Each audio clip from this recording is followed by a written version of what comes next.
પ્રેમ એટલે શું એ વિષય સૌને આકર્ષતો રહ્યો. લગભગ તમામ સર્જકોએ આ વિષય પર કંઈ ને કંઈ લખ્યું છે અને છતાં હજુ એ ઈશ્વરની જેમ જ પૂરેપૂરો સમજાયો નથી.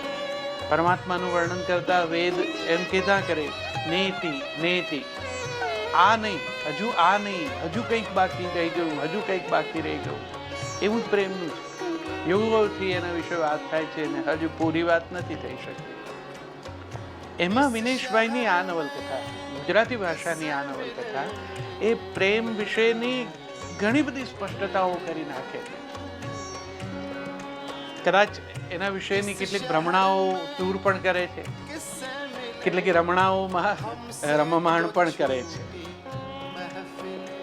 નવલકથા હું તો ઈચ્છું કે તમે વાંચો. પ્રેમમાં હો તો પણ, પ્રેમમાં ન હો તો પણ, પરણ્યા હો તો પણ, ના પરણ્યા હો તો પણ, જીવનસાથી વિદ્યમાન હોય તેનાથી દૂર હો તો પણ. આ એવી નવલકથા છે કે જે તમને ક્યાંક ને ક્યાંક સ્પર્શ્યા વગર નહીં રહે.